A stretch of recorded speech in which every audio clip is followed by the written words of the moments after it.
We just start up at the right way about tonight. Do you want to read the first paragraph? No? Okay.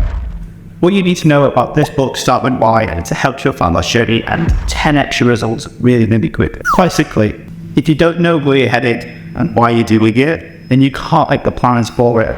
So when we look at clients, when we're talking to them in their first couple of weeks, we look at why they want to make this change. Now, quite clearly, the people that do not have a real big reason to do so, or don't understand their true reasons why, they never really make any progress. And this book is fucking pointless for them. But those that actually have a really strong reason, generally end up at their results, or even surpassing their results further into their journey without having a why. So for example, I don't want to call it a why, but a reason, a significant emotional reason to do the thing that they want to do. Why would they do it? You know, for me, if this little one needed food, this one the one needed tablets to change it, I would do it, because if they don't get fried food, they die and they become unhappy. The proper scratches all fucking surfaces around the house. I don't want that. So to be able to get him happy, everyone else happy, I do the litter, I do it. So if I don't feel like doing it, I do it because this little one needs it.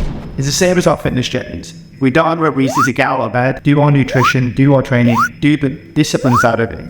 Then we won't do it. Now, the two reasons why people have specific reasons to do so emotionally, from a psychological perspective, there's two things: the carrot or the stick. If I don't do this is a negative ramification by fear. This is what dress I can't fit into. This is how confident I feel, and they're really powerful emotions.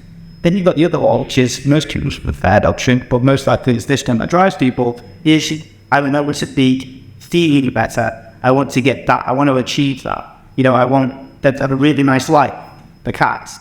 But actually, if I don't feed them, that's a much stronger motivator to me. So understanding where you sit on our motivation schedule of like negative emotion versus positive emotion, it doesn't matter which one you use, you just have to use one. So understanding your reasons for doing so can be a reason why you exponentially increase your results by 5, 10, 15 kilos, just by understanding something Simon Sinek says, which is to start with why.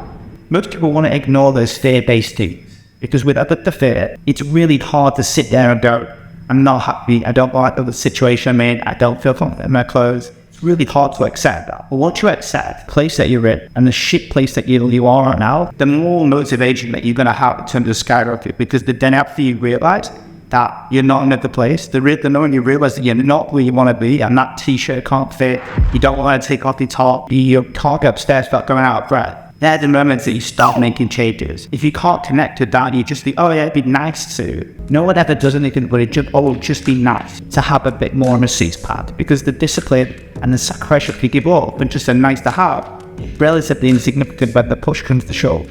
So what you'll need to do in this moment in time, the easiest way to do so is writing on a piece of paper. The reason I say this is because one word's one paper, they become true. As opposed to in our brain, we can consciously say, no, don't worry about it today, it's fine. And then you ignore it. It's called disengagement. You just disengage with the possible reality right now, and therefore tomorrow it might be better. We just completely nullify our emotions, because it's easier to suppress that than it is to really accept them. But the moment you can accept, the moment you can realize where you're at, the easier you get your results, and they become 5 times, 10 times more effective. Then having them wrote down on a piece of paper, revisiting them very often is going to be an easy way to stay motivated throughout. If you can start with an emotional impulse of fear or positive nature, then you try the positive and that doesn't work.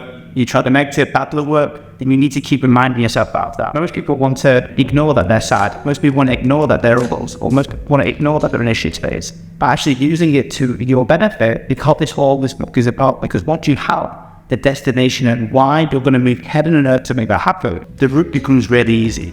As an online coach, once I have someone that has the exact desire, the exact situation that they're in right now, they do not want to be in, when you give them the facts, they go do it. Whereas the people that are not in touch with this, don't go and do it because they don't know why they're doing it for. So if you want to know an easy way, start with why by Simon Sinek. And then once you've got your why, then once you've got the real deep reason, like the fear, the stick, or the carrot, and the positive emotion, once you've harbored out of that, and you need the exact facts, drop me a message on Autonomy on Instagram, and we can map out exactly how you're going to lose the next 5 to 8 kilos in the next 90 days, and then stay in shape forever. Hope that'll end up. Enjoy this video.